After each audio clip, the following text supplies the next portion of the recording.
Shalom. Shalom. Puji Tuhan, hari ini kita akan mendengarkan kebenaran firman Tuhan.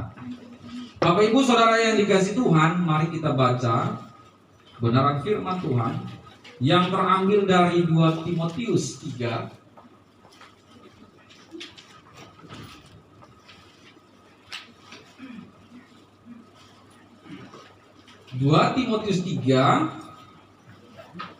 ayat 1 dan 2.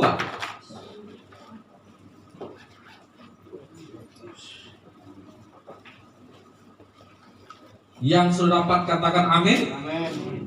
Kita akan membacakannya secara bersama-sama. 2 Timotius 3 ayat 1 dan 2. Perikopnya berjudul Keadaan Manusia pada Akhir Zaman. 2, 3, ya. Ketahuilah bahwa pada hari-hari terakhir akan datang masa yang sukar. Manusia akan mencintai dirinya sendiri dan menjadi hamba uang. Mereka akan membual dan menyombongkan diri. Mereka akan memfitnah. Mereka akan berontak terhadap orang tua dan tidak tahu berterima kasih, tidak mempedulikan agama. Bapak Ibu Saudara yang kasih Tuhan, fokus kita nanti yaitu ayat 2a. Manusia akan mencintai dirinya sendiri dan menjadi hamba uang. Saudara-saudara yang dikasihi Tuhan, saya akan terus mempersiapkan khotbah yang bersifat berseri. Karena ini banyak topik-topiknya, banyak subtopiknya, maka saya akan terus menyelesaikan ini, saudara. Nah, kita pada hari ini fokus pada manusia akan mencintai dirinya sendiri dan menjadi hamba uang. Pertama-tama Rasul Paulus berkata, ketahuilah hai Timotius, anakku, bahwa pada hari-hari terakhir akan datang masa yang sukar. Saudara-saudara yang dikasihi Tuhan, apakah ini adalah hari-hari yang terakhir? Ada banyak orang ragu. Kenapa? Karena kok dari dulu kedatangan Yohanes Pembaptis berkata, sudah dekat, sudah dekat, sudah dekat. Tapi kok ya belum juga. Dan ada begitu banyak juga rasul berkata, sudah dekat, belum juga. Banyak orang pesimis dan berkata, itu tidak benar. Nah, saudara-saudara dikasih Tuhan, kita perlu ketahui bahwa apa yang dituliskan oleh Rasul Paulus ini adalah bersifat progresif. Progresif artinya, saudara, sudah mulai digenapi dan akan terus digenapi sampai puncaknya yang sempurna. Itu berarti bahwa sebenarnya hal ini sudah terjadi pada zaman itu dan terus meningkat sampai pada taraf yang terakhir, tingkat kejahatan ini yang secara sempurna, komplit, maka tibalah kedatangan Kristus kedua kali. Amin. Bagi kita yang memahami firman Tuhan, maka kita ketahui tanda-tanda zaman. Tanda datang kedatangan Kristus kita ketahui tanda-tandanya ya. Tetapi kapan, tidak seorang pun yang tahu. Amin. Nah, saudara-saudara dikasih Tuhan, kita diberitahu informasi bahwa keadaan nanti ketika akhir semuanya ini, yang pertama, manusia akan mencintai dirinya sendiri. Saudara-saudara yang dikasih Tuhan, ini yang disebut dengan egosentris. Ada kaitannya dengan egoisme? Ada. Tapi egosentris artinya segala sesuatu yang dia lakukan harus tertuju kepada dirinya sendiri. Apabila itu bukan tertuju pada dirinya sendiri atau tidak berkaitan dengan dirinya sendiri, maka dia tidak mau melakukannya. Ini yang disebut dengan egosentris. Hal ini bertentangan dengan firman Tuhan, saudara. Apa yang tercatat di dalam Lukas pasal yang ke-10. Lukas pasal 10 katakan apa? Jawab orang itu. Karena apa? Karena ada yang mencoba Yesus. Guru, apa yang harus kuperbuat untuk memperoleh hidup yang kekal? Jawab Yesus kepadanya, apa yang tertulis dalam hukum Taurat? Jawab orang itu, Kasihilah Tuhan Allahmu dengan segenap hatimu dan dengan segenap jiwamu dan dengan segenap kekuatanmu dan dengan segenap akal budimu. Kasihilah sesamamu manusia seperti dirimu sendiri. Amin. Amin. Yang pertama dituliskan dan dikatakan oleh Yesus adalah mengasihi siapa? Kasihilah Tuhan Allahmu. Sama seperti, kemudian apa? Kasihilah sesamamu manusia. Sama seperti engkau mengasihi dirimu sendiri. Saudara, untuk hal ini kita harus berjuang. Amin. Saya tidak katakan ada yang telah sempurna melaksanakan ini. Kasihilah Tuhan Allahmu, kasihilah sesamamu, dan bahkan kasihilah musuhmu. Sama. Tidak berbeda loh, hati-hati loh ya. Sama seperti engkau mengasihi dirimu sendiri. Ada orang yang berkata, aku mengasihi Tuhan, aku tidak perlu mengasihi orang lain. Tunggu dulu, kasihmu salah. Aku mengasihi Tuhan, tapi aku membenci musuhku. Tunggu dulu, pelajari dulu firman Tuhan. Amin. Aku mengasihi keluargaku. Tunggu dulu, engkau harus mengasihi Tuhan dan engkau harus mengasihi sama seperti dirimu sendiri. Tidak main-main firman Tuhan. Loh kan iya kan, keluarga kita yang utama, saya tahu. Tetapi firman Tuhan berkata kita harus bahkan mengasihi Tuhan sama seperti diri kita sendiri dan bahkan orang lain.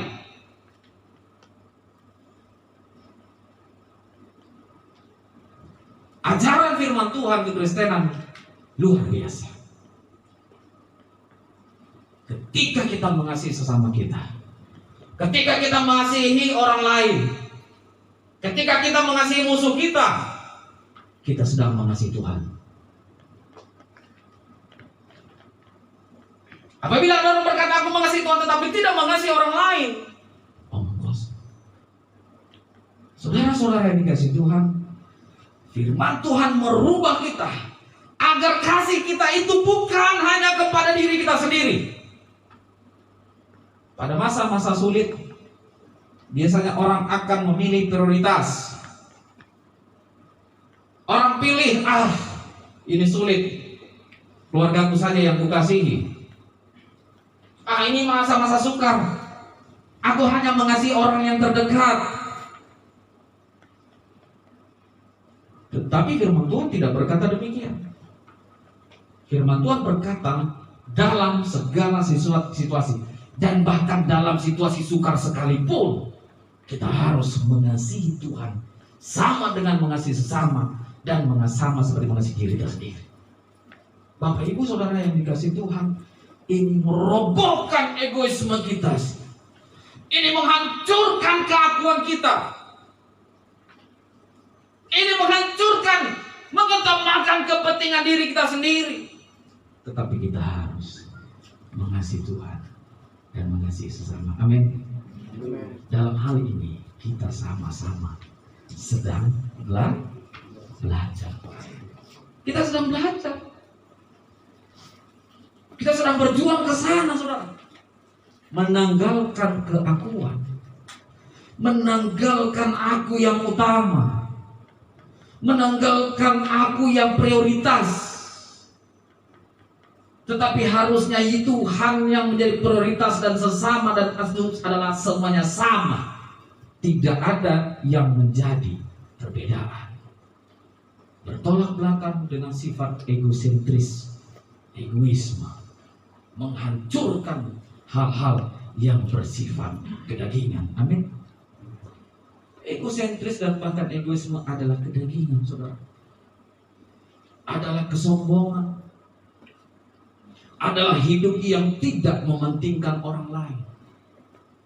Tetapi Tuhan Yesus mengajarkan kita, justru kalau kita hendak menerima keselamatan itu tidak main-main.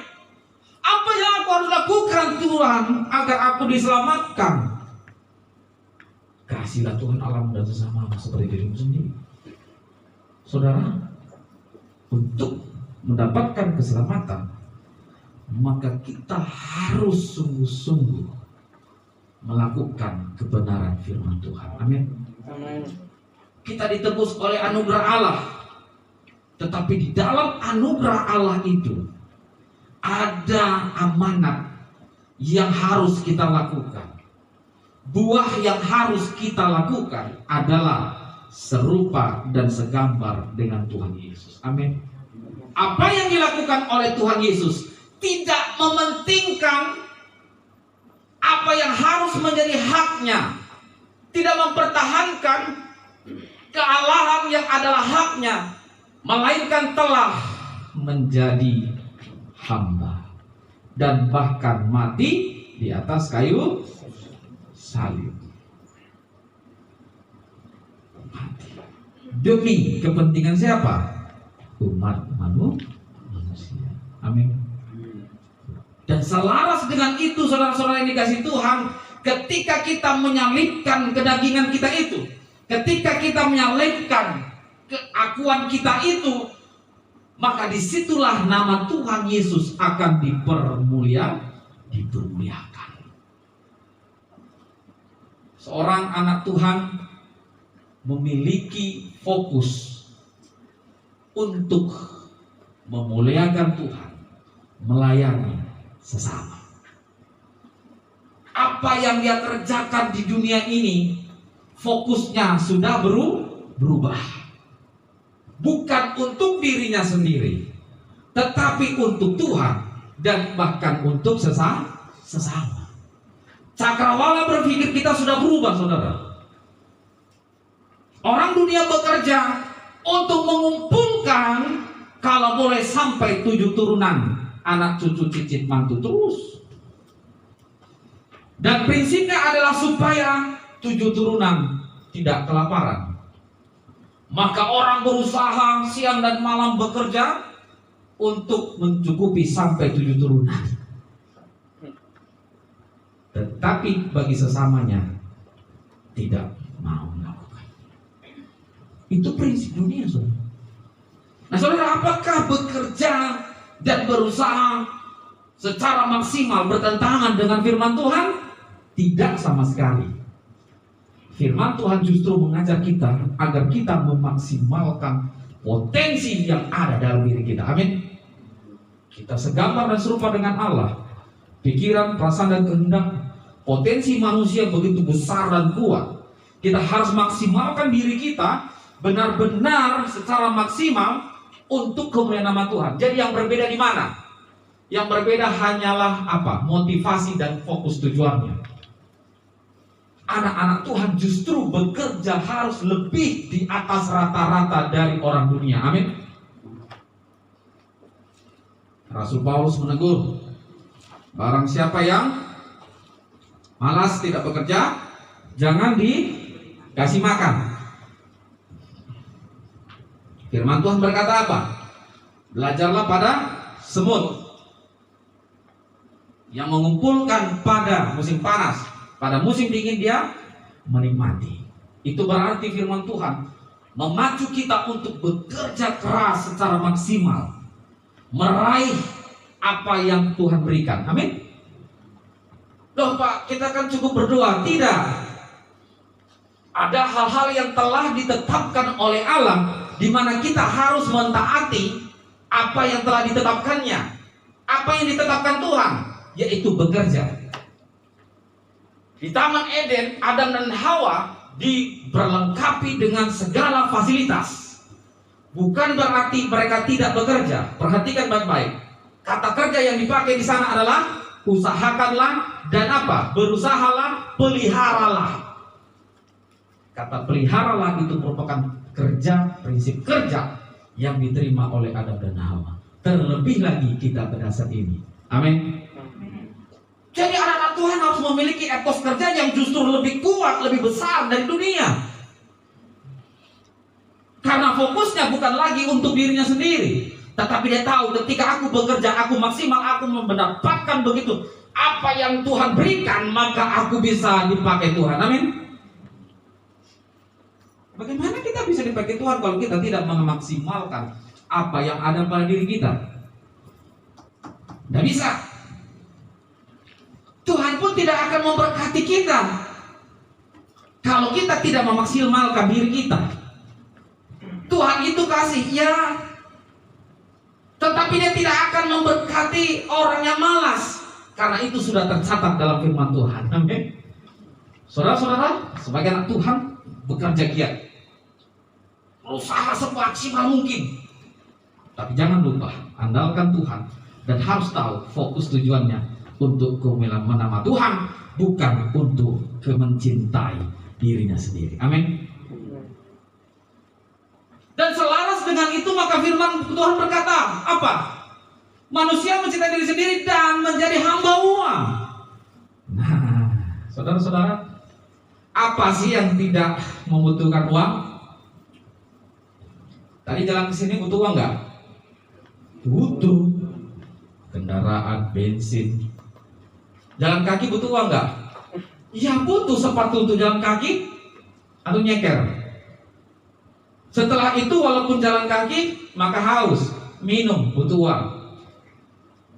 Gereja butuh uang, butuh uang. Keluarga butuh uang, apalagi ya kan? Anak sekolah butuh ini, butuh ini. Apalagi zaman IT sekarang, anak bayi pun kebutuhannya udah berbeda pada zaman dulu. Kita dulu anak bayi, anak kecil, kebutuhannya apa? Main di halaman, ulek-ulek tanah gitu kan, waktu kecil. Tapi sekarang, anak bayi, kebutuhannya sudah hebat. Apa? Gadget. Anak sekarang kalau nggak ketemu gadget, anak bayi umur setahun baru lahir aja udah main gadget. Nangis dia. Udah tahu dia. Kebutuhan bayi bukan lagi susu Bapak Ibu. Apa? Gadget. Drastis ya. Dulu boro-boro gadget. Kita hanya main di tanah, di sawah, jatuh jungkir balik, kepala kena lumpur. Anak bayi ulek-ulek tanah, nggak sadar ternyata ada tai apa? Tai kucing. Ya itu yang diulek-ulek di sawah, di ladang gitu, sawah lari-lari gitu. Sekarang kebutuhan anak bayi bukan hanya susu, smartphone. Kebutuhan tinggi nggak? Tinggi sekali, saudara. Kebutuhan yang tinggi itu dapat menjadikan kita mencintai diri kita sendiri. Hati. Tetapi segala sesuatu butuh uang. Ya, segala sesuatu butuh uang. Perlu uang. Tapi segala sesuatu bukan uang. Beda ya. Segala sesuatu perlu uang. Ya, tetapi segala sesuatu bukan uang.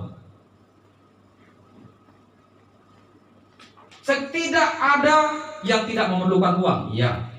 Tetapi uang bukanlah segala-galanya. Amin. Anak Tuhan harus bekerja maksimal, memperoleh uang. Ya, boleh. Tetapi hati-hati, jangan menjadi hamba uang. Kita kan kalau etnis Tionghoa terkenal dengan ulet dan rajinnya. Ulet, rajin, dan bahkan bekerja keras. Untuk apa? Supaya kesejahteraan anak cucu keluarga. Tapi jangan lupa waktu untuk Tuhan. Amin. Jangan lupa waktu untuk Tuhan. Kemarin saya mendengarkan percakapan Hotman Paris Hutapea. Dia dulu pernah bekerja di Bank BI kalau nggak salah ya. Lumayan banyak, sukses. Tetapi dia katakan dia tidak bisa tidur karena tuntutan. Ada duit tapi tuntutan besar. Saking tuntutan besar dari perusahaan itu, maka dia hampir minum baygon. Dia susah tidur. Sampai pada suatu ketika di depan rumahnya, ini kesaksiannya. Di depan rumahnya ada orang tukang becak. Tukang becak main gaplek di depan apa kayak pos-pos gitu ya, gaplek. Dan sambil ketawa-ketawa, wah, ketawa-ketawa mereka tukang ojek gitu ya, tukang becak. Ketawa-ketawa mereka ketawa-ketawa. Dan Hotman Paris bilang apa? Pas dia lihat ini tukang becak, tukang ojek, ketawa-ketawa bebas. sukacitanya lepas. Ketawa dia, mereka sukacita. Hotman Paris berpikir dalam hatinya, wah, saya ini kerja di BI sebelum dia jadi pengacara ya. Ada duit ada. Untuk tertawa lepas seperti mereka nggak bisa. Mereka itu hanya tukang ojek, tukang beca.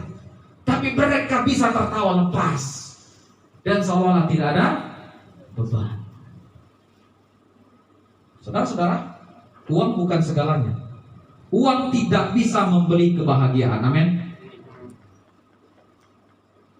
Dan kemudian ditanya lagi, Bang, sekarang apa sih abang yang gak punya?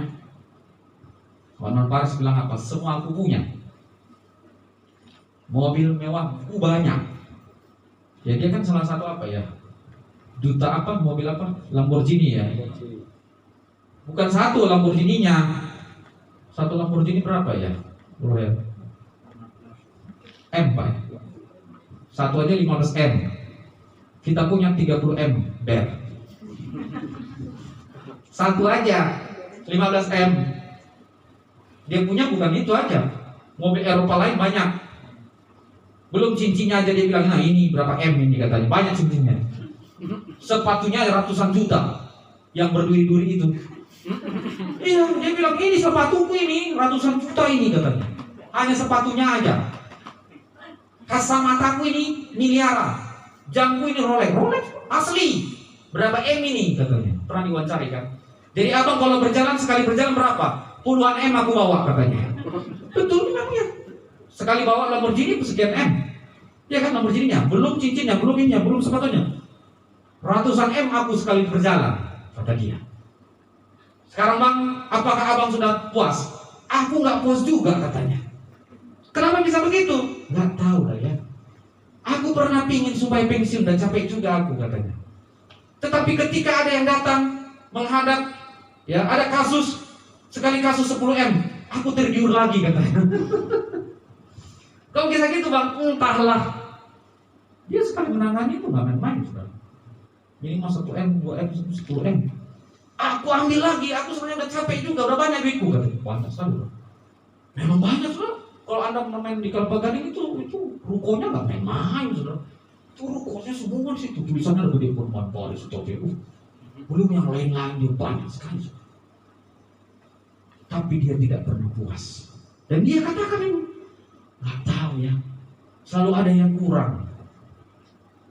Sudah begitu saja pun dia berkata apa? Selalu ada saja yang masih kurang. Itulah prinsip manusia. Amin. Saudara-saudara, kita jangan sampai terjebak di sana. Ada orang yang banyak memiliki harta tetapi tidak menikmati. Tapi ada orang yang sedikit harta tetapi menikmati. Maka berbicara tentang nikmat itu berbicara kualitas, bukan kuantitas. Berbicara nominal harta itu kuantitas, tapi belum yang berkualitas. Yang berbicara kualitas adalah apa? Nikmat di dalam hati. Amin. Kalau kita bisa nikmati hidup, maka itulah kualitas hidup yang sejati, saudara. Pengkhotbah katakan ada orang yang bekerja siang dan malam, pada akhirnya orang lain yang menikmati. Dia tidak memiliki karunia menikmati. Ngeri gak? Ada orang kaya besar, konglomerat, bukan konglomerat ya, punya rumah di luar negeri banyak. Dari Indonesia banyak dia punya rumah besar gede saudara. Dia cerita, ya, kan saking banyaknya rumahnya, yang menempati rumahnya adalah pembantunya. Suatu kali dia datang ke rumahnya di Indonesia, besar sekali. Dia pulang, dia lihat yang sedang berenang di kolam renang adalah pembantunya. Yang duduk senang di pantai, dia apa kayak di tempat dia, pembantunya. Dia punya home theater, rumah itu kayak bioskop itu. Rumah ya. Itu kayak bioskop saudara, bioskop sendiri, gede kayak bioskop di DM itu. Di rumah tapi yang nonton adalah pembantunya dan supir-supir. Nggak ada pekerjaan mereka. Kenapa nggak ada pekerjaan? Saking banyaknya rumah sang majikan. Setiap rumah besar ada pembantunya. Yang menikmati selalu mandi di kolam renang siapa? Pembantunya. Sang majikan sibuk ke sana kemari mengejar uang. Perusahaan di sana, perusahaan di sini, kejar sana, kejar sini. Yang tidur di tempat tidurnya adalah pembantunya. Majikannya lupa bahwa dia punya tempat tidur yang enak. Betapa kagetnya dia lihat pembantunya karena datang tiba-tiba kan. Semua rumahnya pembantunya lagi asik santai kayak punya sendiri. Itu namanya karunia menikmati. Saudara-saudara, bahaya saudara. Kita sibuk kerja, kita lupa menikmati. Hati-hati. Apa yang diberikan Tuhan, nikmati. Amin. Kalau enggak, orang lain menikmatinya nanti. Kita mengejar dan berusaha mendapatkan uang boleh, tapi jangan menjadi hamba uang. Hamba uang itu berarti apa? Uang yang menjadi tuan kita. Uang itu harus menjadi alat di tangan kita. Amin. Kitalah tuannya. Dan uang itu adalah hamba kita. Ini prinsipnya. Tapi ketika uang menjadi tuan kita, kita menjadi hambanya, siap-siap hancur hidup kita.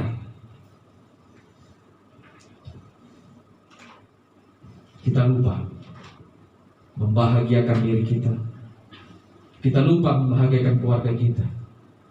Kita lupa menikmati anugerah berkat Tuhan. Kita sibuk untuk mengejar uang.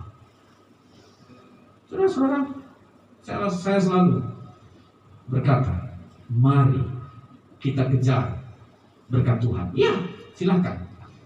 Tapi jangan menjadi hamba uang. Amin. Amin. Nah, oleh sebab itu saudara-saudara yang kasih Tuhan, ada peringatan keras ya dari Rasul Paulus. Ya. Peringatan keras dari Rasul Paulus kepada Timotius juga. Mari kita baca di dalam 1 Timotius 6 ayatnya yang ke-10. 1 Timotius 6 ayat 10, karena akar segala kejahatan ialah cinta uang. Sebab oleh memburu uanglah beberapa orang telah menyimpang dari iman, menyiksa dirinya dengan berbagai-bagai duka. Menyiksa diri, saudara. Ada orang lembur terus selama hidupnya untuk mengejar uang. Terus lembur. Uangnya banyak, iya. Tapi dia lupa usianya semakin hari semakin tua. Uang menumpuk, usia semakin tua. Dan ketika dia mau menikmati uangnya, tapi karena sudah tua, tidak bisa. Orang kalau sudah tua, tidak bisa menikmati lagi, saudara. Mau makan daging babi panggang, takut apa? Kolesterol, tensi. Mau makan udang, lobster dan lain-lain, takut apa? Tensi, hipertensi. Mau makan apa lagi? Durian, enak. Kalau di Medan tuh ada namanya durian ucok. Ya, Jokowi pernah singgah di situ, terkenal langsung. Ucok durian Medan. Mau makan durian, takut darah tinggi. Udah tua. Kalau udah tua, nggak ada yang nikmat. Kenapa? Udah nggak bisa lagi semuanya. Iya kan? Mau makan durian, istrinya marah. Nah lo, hati-hati lo. Nanti darah tinggi, hipertensi. Dijewer sama istrinya.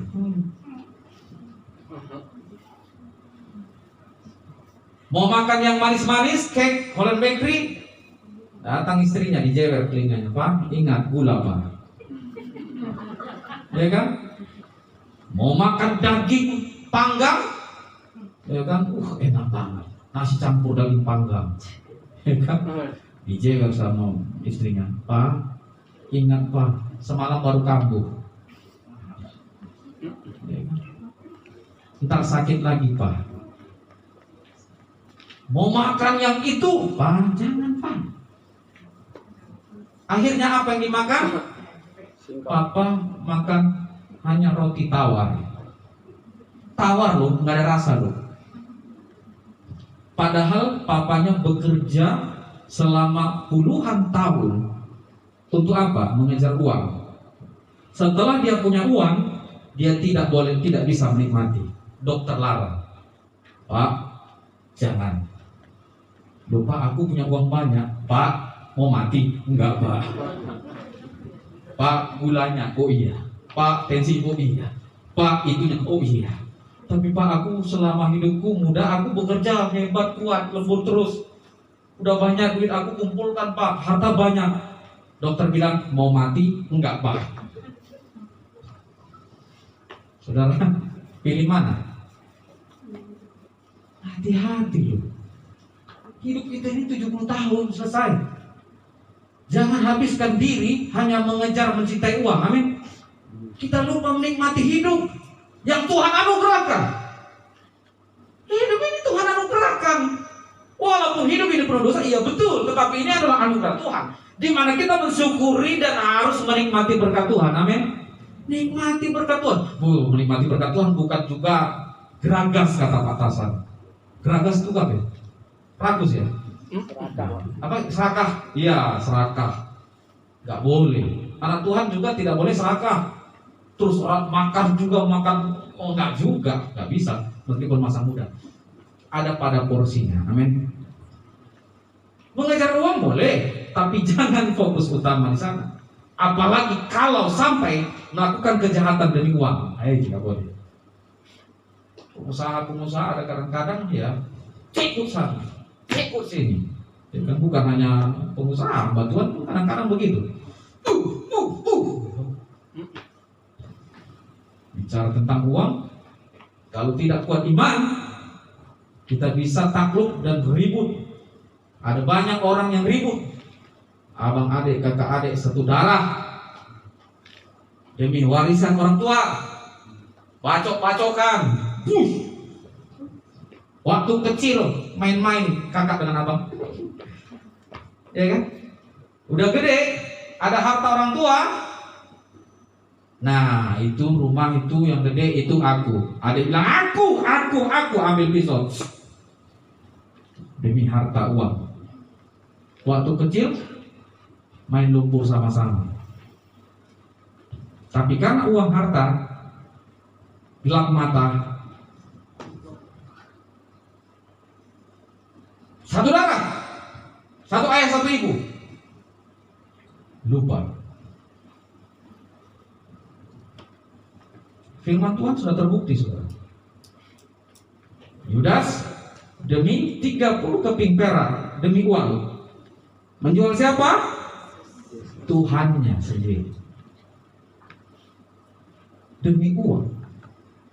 Tuhan Yesus saja dia jual, apalagi lu, kata Yudas.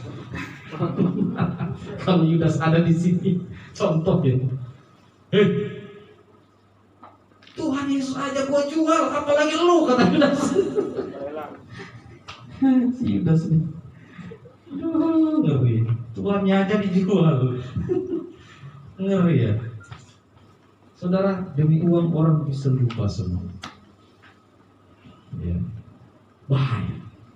Nah, saudara-saudara dikasih Tuhan, jangan sampai kita menjadi hamba Allah. Amin. Tapi kita juga jangan lupa, kita harus bekerja keras. Ketika kita diberkati Tuhan, maka kita dapat menjadi berkat bagi semua orang secara maksimal. Lah Pak, bukankah Tuhan dapat pakai orang miskin dan bodoh untuk pekerjaan Tuhan? Iya bisa, tetapi nggak bisa maksimal. Udah bodoh, miskin, jelek, hitam gitu kan, malas hidup lagi, kerja nggak mau, mikir nggak mau. Tuhan bisa pakai, bisa, tapi nggak bisa maksimal.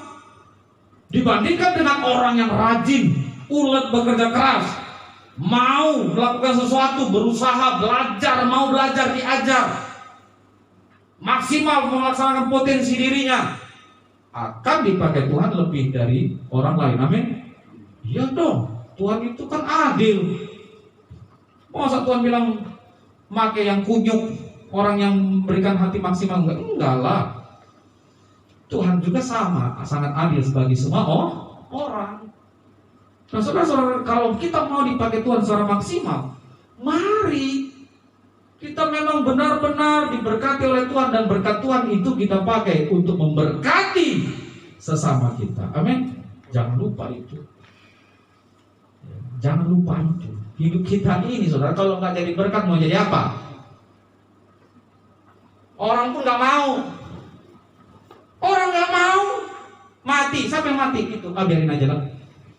Kenapa? Hidupnya nggak jadi berkat. Tapi kalau kita hidup jadi berkat, siapa yang ninggal? Aduh, dia baik sekali loh. Untuk pekerjaan Tuhan, melayani Tuhan, ya, untuk sesama orang percaya, luar biasa. Oh iya ya, benar-benar ini yang disebut dengan nama harum. Amin. Nama harum lebih berharga dari minyak yang mahal. Amin. Nama harum, saudara. Kenapa bisa nama harum? Karena kita memuliakan nama Tuhan di dalam hidup kita. Kita menjadi berkat bagi orang lain. Minyak yang mahal semahal apa ya? Minyak parfum paling mahal dari mana biasanya? Italia. Paris, Pak. Seberapa sih minyak yang mahal, paling mahal? Ada miliaran. Minyak wangi. Kalau minyak wangi miliar itu kayaknya di mana sih? Mungkin bisa ada. Tetapi itu nggak seberapa. Firman Tuhan katakan nggak seberapa dibandingkan nama yang harum. Minyak yang harum, minyak yang mahal itu sebentar habis, saudara. Emang bisa saudara nggak pakai? Ini dia botol dari Itali. Itu apa? Aku kemarin ke Itali loh, beli berapa? Ini 1 M minyak wanginya. Loh terus, jangan aku pakai lah. Untuk apa? Nggak dipakai-pakai. Kalau dipakai apa? Habis kan? Itu namanya apa? Harta dunia ini akan habis sebentar saja.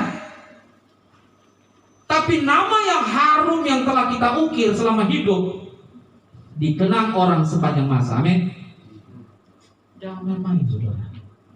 Pikirkan firman Tuhan. Pikirkan perkara-perkara kerajaan Allah. Amin.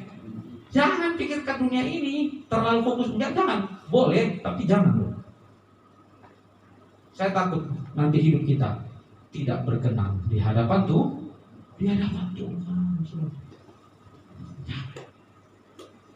Saudara-saudara yang kasih Tuhan, berbicara tentang uang.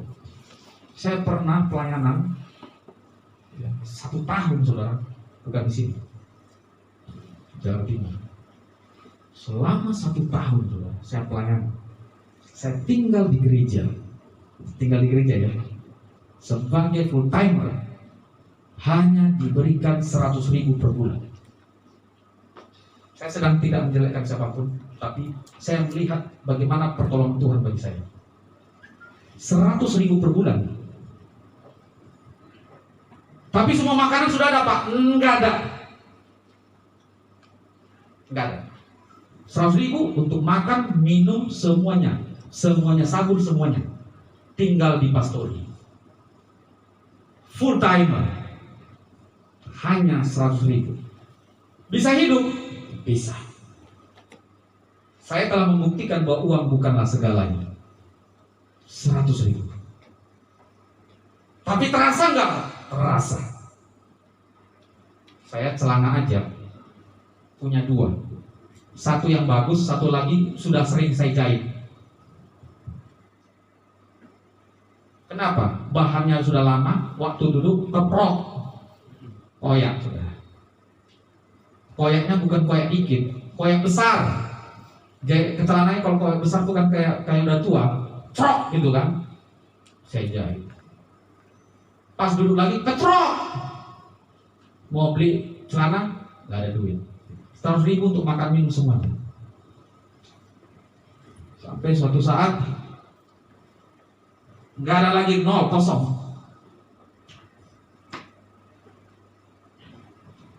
Saya punya teman di sana, dia tinggal juga di Pastori, dia bekerja di perusahaan air minum, lumayan lah, dia udah PNS lah. Itu apa BUMN ya, kalau itu ya, lumayan gajinya besar, sama-sama lajang. Karena nggak punya lagi makanan, saya lihat dia punya beras, saya masak berasnya. Saya memang udah nggak punya apa lagi, saya masak berasnya. Dia punya Indomie, saya masak. Dia punya telur, saya masak. Pagi-pagi saya udah bersih-bersih gereja, saya masak sengaja. Dia mandi, saya ajak dia makan. Karena itu punya dia. Beras punya dia, telur punya dia, Indomie punya dia, kompor punya dia. Saya nggak punya apa-apa, saya hanya punya tenaga. Maksud saya hanya satu, biar saya masakin. Mari kita makan, saya nggak masak.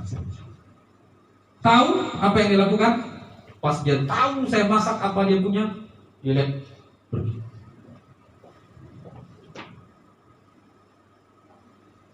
Saya dalam hati nangis, saudara. Nangis saya. Tinggal di gereja, saya nangis. Tuhan, kalau Tuhan percayakan saya hanya 100.000 per bulan, jauh Tuhan, gak cukup Tuhan. Apa yang harus saya lakukan ini Tuhan? Ya, saya salah karena saya memasak punya orang. Tetapi aku gak punya apa-apa lagi Tuhan. Saya hanya nangis dalam hati saya. Setelah kasus itu, maka dia tidak pernah lagi bicarain saya, tidak mau ngobrolin saya. Saya hanya diam. Dan saya berdoa, ya saya salah karena saya memasak punyanya dia. Tapi saya hanya berdoa, Tuhan, Kau sedang membentuk aku. Mampukan aku melewati ini. Mampukan. Sering sekali selama setahun saya kelaparan. Tidak punya apa-apa. Setahun. Hanya bisa duduk dan berdoa di gereja. Pertolongan Tuhan datang. Saya bisa main keyboard dikit-dikit, hanya dikit. Teman-teman udah tahu lah, dikit-dikit aja. Saya kalau main juga kadang kami bergantian di situ dulu, main keyboard dikit-dikit. Pas musim liburan anak sekolah, itu depan gereja itu ada jemaat. Dia pengusaha ekspedisi, lumayan sukses orangnya. Entah kenapa dia panggil saya, Pak, ini anak saya kan udah mau libur, daripada anak saya main-main, anaknya 3, ajarin dong main piano. Wah, saya main piano mama itu aja Bu, saya bilang, hanya bisa ngiringin aja, itu juga aduh masih susah lah, saya bilang itu, aduh gimana ya, nggak bisa Bu, saya bilang, nanti kasihan nanti anaknya, nanti nggak bisa, lagi masih kecil, masih ada yang masih TK, ada yang masih kelas 2 SD, jadinya masih kecil, susah banget Bu, saya bilang. Enggak Pak, pokoknya Bapak ajarin. Aduh, ibu ini maksa gitu loh. Saya nggak tahu apa di balik itu semuanya. Nanti baru tahu, saya tahu. Bapak harus ajarin. Dia kayak gini, wah, ya udahlah, kok boleh buat, gak enak juga di jemaat, tak tolong kan? Sebenarnya saya juga pikir, aduh, tambah lagi pekerjaan gitu kan. Udah itu ngurus anak kecil lagi, 3 orang datang ke gereja setiap hari lagi. Ayo mari, ayo mana tangannya? Ya mana tangannya masih kecil. Gimana nih? Ya ampun, saya bilang, saya bingung ngajari anak kecil gimana ya. Ya udah, kita ini solisasi kan C D F G A B C gitu. Nah ini ya C D B, teng teng teng teng teng teng teng. Awal-awalnya gitu, terus bertambah-tambah. Nah ini C, teng teng teng teng teng ini ya, begini ya. Oh dia terus lumayan. Sebulan tiba-tiba mamanya tadi datang. Pak, ini ada berkat karena telah ngajar anak saya keyboard. Hah? Berkat kan itu aja Bu, untuk ngajar saya nggak bisa. Nggak, apa ini berkat Pak? Ternyata lebih dari apa yang saya dapatkan dari gereja per bulan, 3 kali lipat. Cara Tuhan memberkati anak-anaknya. Amin. Saya paling senang kalau ada ibadah persekutuan apapun saya ikut. dari sekolah minggu remaja, dari persekutuan kaum bapak, persekutuan ibu-ibu, saya ikut. Dulu di sana mereka ibu-ibunya buat ibadah hari Rabu, saya lupa Rabu atau apa lupa. Ibu-ibunya main arisan. Yang menang arisan jadi tuan rumah, tapi tetap di gereja. Maksudnya tuan rumah adalah dia akan menyediakan snacknya, bla bla bla.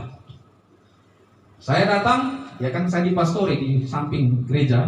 Saya datang, Bu, saya yang main gitar ya. Loh, bapak kan bapak ini khusus ibu-ibu. Nggak apa-apa Bu, saya main gitar aja, saya bilang. Daripada bengong kayak apa gitu ya. Nggak apa-apa Bu, saya. Oh yaudah bapak main gitar deh. Saya main gitar. Ternyata ibu-ibu nih hebat nih. Kalau setiap ada acara pasti makan gitu. Wah, waktu selesai ibadah, wah ternyata makanannya luar biasa.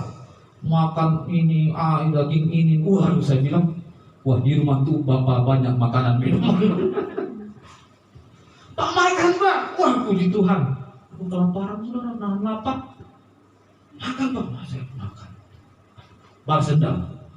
Ya, pagi siang udah nggak makan, susah makan. Balas dendam saudara. Makan Pak, ayo makan Pak. Ibu-ibu kan gitu, mana kok kita ajar. Setelah itu lagi selesai, yang arisan lagi, Pak, tadi sudah ini, nah Pak ya sedikit. Pas saya lihat, wah puji Tuhan bisa beli sabun. Bisa beli sabun, saudara. Ada sabun untuk sampo. Kadang-kadang kalau sampo saya udah nggak ada, saudara, ya, ini boleh dicoba. Kalau saya sampo saya nggak ada, sabun saya jadi sampo. Itu yang saya lakukan. Sabun saya itu jadi sampo, saya hajar aja. Sampo. Selesai. Kenapa pusing sih? Terlalu apa ya? Saya dalam pikir, kalau bisa dibuat simpel ya simpel aja. Selesai. Kadang-kadang rinso nggak ada, sabun mandi untuk baju. Iya. Mau nyuci pakai pun nggak ada nih. Duit nggak ada, aduh mana ya? Lihat sabun saya baru beli sabun, dah. Sabun saya buat untuk nyuci baju. Yang penting-penting aja, kerahnya udah. Nah, selesai. Uang bukan segalanya, amin.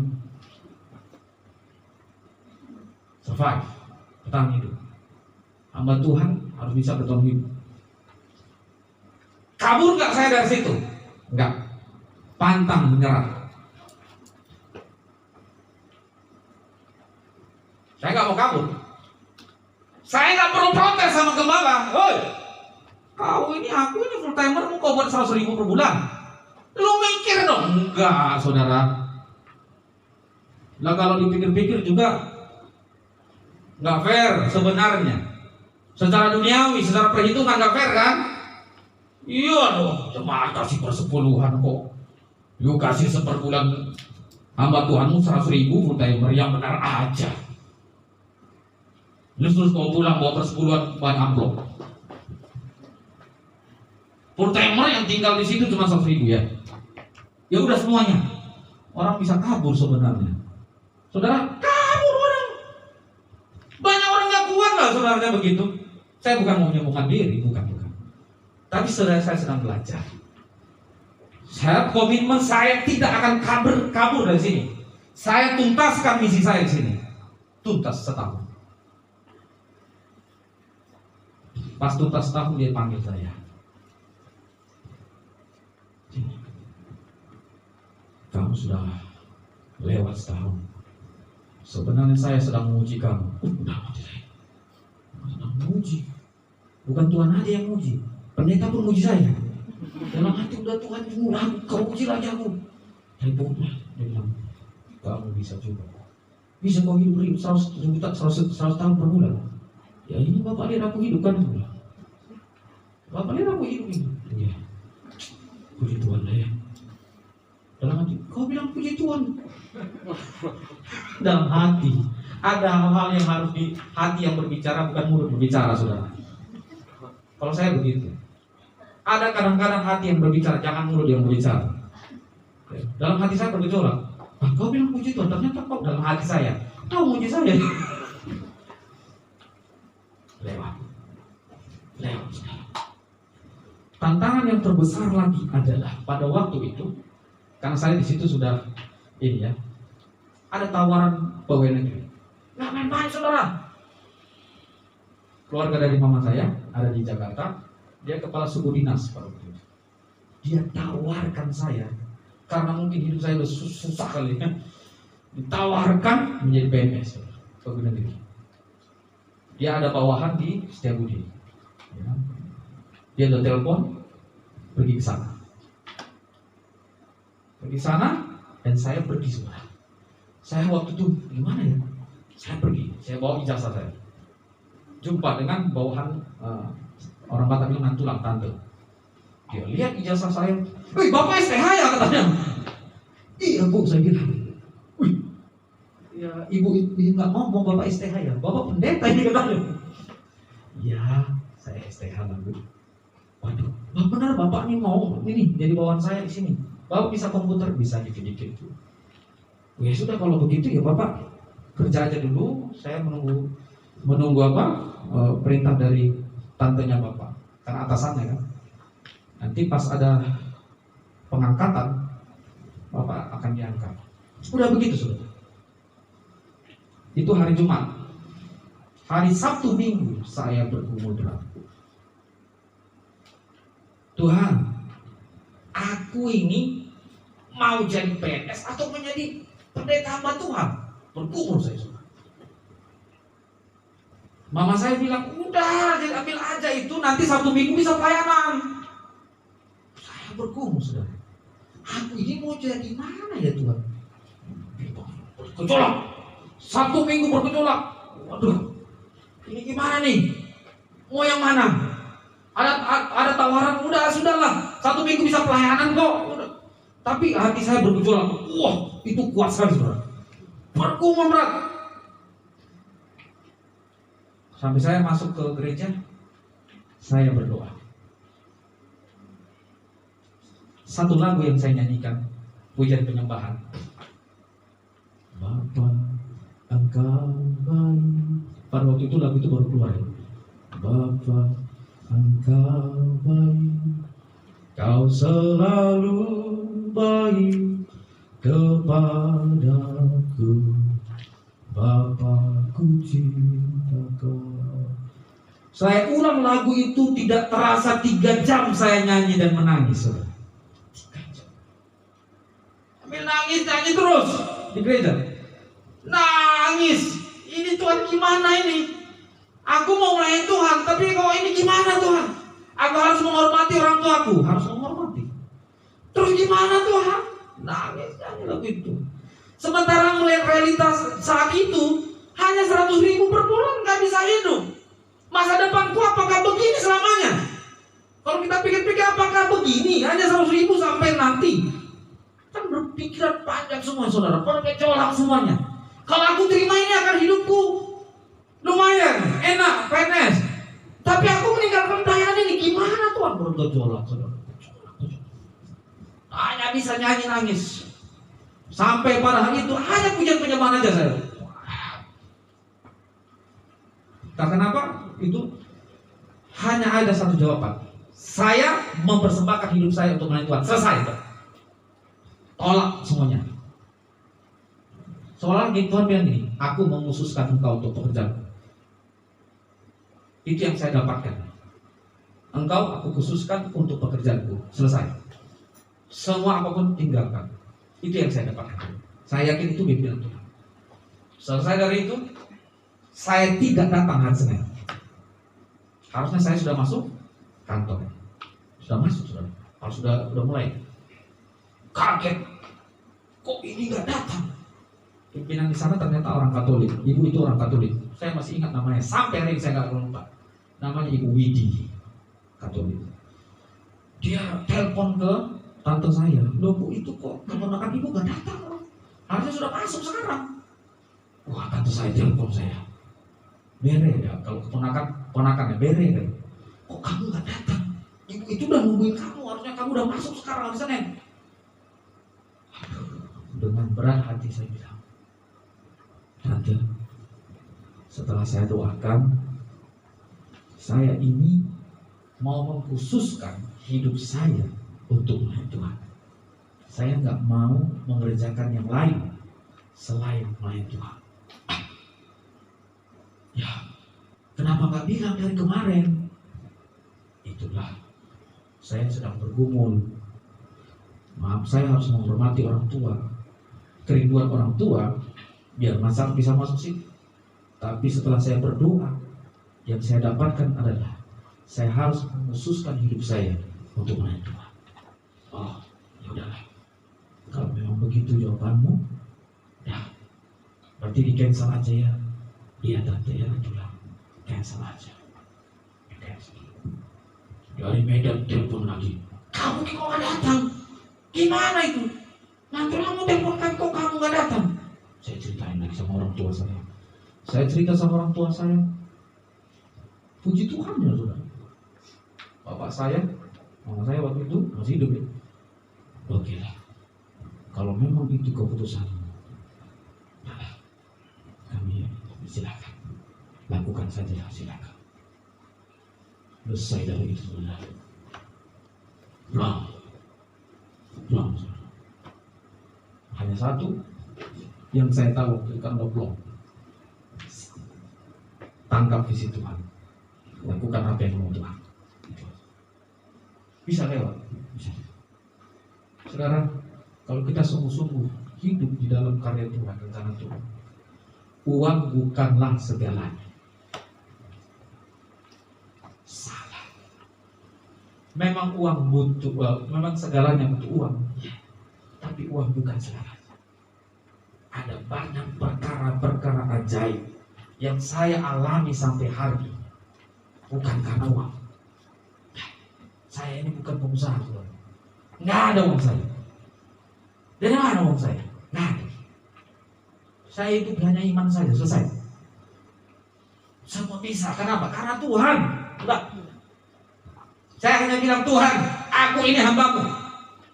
Urusan berkat memberkati itu urusanmu, bukan urusanku. Itu prinsip saya. Urusan memberkati, urusan memelihara, itu urusan Tuhan. Aku hanya melaksanakan apa yang kau berikan padaku, kulakukan, selesai. Prinsip saya. Ingat, saudara yang kasih Tuhan, kalau kita memiliki prinsip bahwa kita ini hamba Tuhan, semua kita adalah anak Tuhan, tanpa terkecuali. Bukan hanya pendeta anak Tuhan, enggak, semua kita anak Tuhan. Kalau kita tahu kita anak Tuhan, bukankah kita harus memiliki prinsip yang sama? Amin. Urusan pemeliharaan Tuhan itu urusan Dia. Amin. Urusan memberkati, Tuhan yang memberkati, bukan urusan kita. Jangan terlalu banyak mikir-mikir bagaimana mereka. Salah, bisa sakit stroke. Tetapi kalau kita pasrah diri kepada Tuhan, kita pun terhindarkan dari yang namanya apa? Egois, mencintai diri sendiri.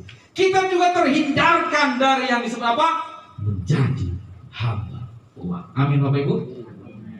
Jangan sampai kita mencintai diri kita sendiri, tetapi cintailah Tuhan dan sesama seperti diri kita sendiri. Jangan sampai kita menjadi hamba uang, tetapi uang adalah hamba kita. Amin. Kita adalah tuan atas uang, di mana kita harus kelola uang untuk melayani Tuhan. Jangan pernah uang menjadi hak tuan atas diri kita. Amin. Terpujilah Tuhan. Tuhan Yesus berkati, berikan kemuliaan bagi Tuhan. Terima kasih Tuhan. Terima kasih.